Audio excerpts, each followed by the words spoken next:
Imaginem a cena. É pouco antes da Páscoa de 32 era comum. Jesus e seus discípulos estão num lugar deserto, perto de Betsaida, uma pequena cidade no litoral norte do Mar da Galileia. Mas eles não estão sozinhos. Há várias horas uma multidão os seguia de cidade em cidade por vários quilômetros, desde Cafarnaum. Com pena, Jesus cura os doentes e ensina-lhes muitas coisas sobre o reino de Deus. Por fim, já tarde da noite, os discípulos de Jesus sugeriram então que ele dispensasse aquelas pessoas para que elas pudessem ir às aldeias próximas para comprar alimentos. Mas Jesus tinha outros planos. Leamos suas palavras em Mateus no capítulo 14, versículos 16 e 17. Abram suas Bíblias, por favor. Mateus 14, deixem abertas suas Bíblias neste capítulo, pois vamos considerar outros versículos. O 16 e 17 Jesus disse: No entanto, Jesus lhes disse: Eles não precisam ir embora. Deem-lhes vocês algo para comer. Responderam-lhe: Não temos nada aqui a não ser 5 pães e 2 peixes. Bem, podemos afirmar que esse foi um bom teste de fé para os discípulos, não é verdade, irmãos? Como alimentar uma multidão faminta com apenas 5 pães e 2 peixes? Um cálculo rápido feito por um dos discípulos concluiu que seriam necessários, no mínimo, uns 200 denários para comprar tantos pães. Lembrando que um denário era o salário pago por um dia ou 12 horas de trabalho. Então, fazer o que Jesus queria parecia impossível aos olhos dos seus discípulos. Foi então que Jesus os acalmou com as palavras seguintes, registradas agora nos versículos 18 e 19. Vamos abrir juntos novamente. Mateus 14, agora os versículos 18 e 19 que lemos.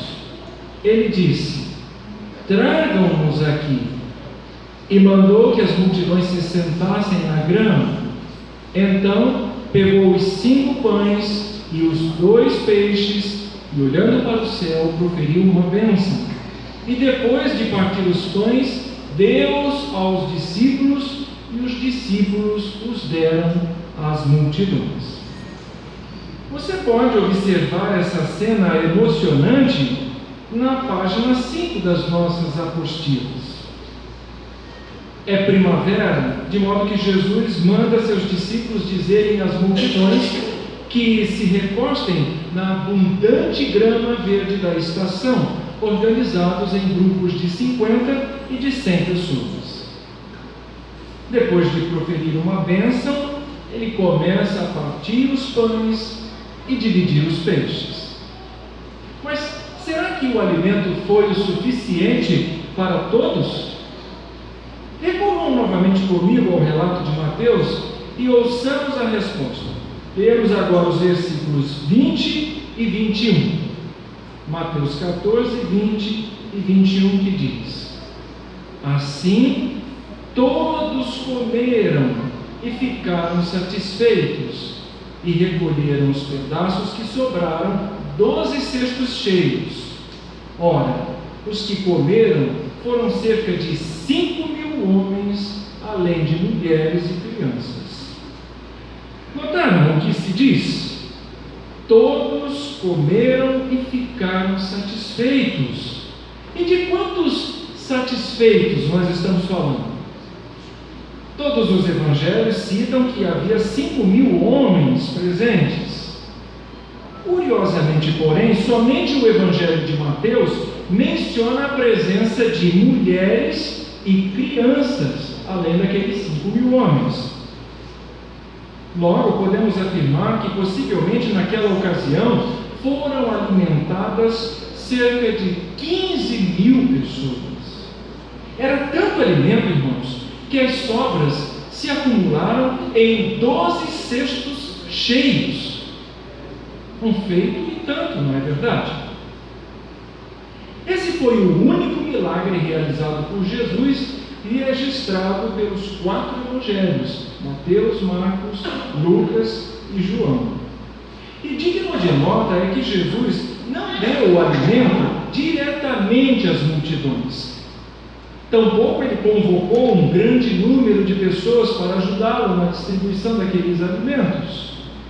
O relato diz que ele o distribuiu apenas entre os discípulos, e os discípulos, por sua vez, o distribuiu entre as multidões. Ou seja, Jesus usou os seus poucos discípulos como um meio ou canal para fazer com que o alimento chegasse até cada uma daquelas pessoas ali presentes. Com esse milagre, Jesus estabeleceu um modelo, irmãos: alimentar muitos pelas mãos de poucos, que é o tema de tesouros da palavra de Deus desta semana. Felizmente, esse modelo de Cristo é seguido pelos seus seguidores até os dias de hoje. Assim como fez no primeiro século, desde 1919, Jesus voltou a alimentar muitos pelas mãos de poucos. Foi daquele ano em diante que ele passou a cumprir sua promessa registrada em Mateus no capítulo 24, versículo 45, escolhendo um pequeno grupo identificado como o escravo fiel e prudente para dar alimento espiritual aos chamados domésticos. A classe do escravo fiel e prudente, em anos recentes, tem sido composta por homens ungidos que fazem parte do corpo governante das testemunhas de Jeová.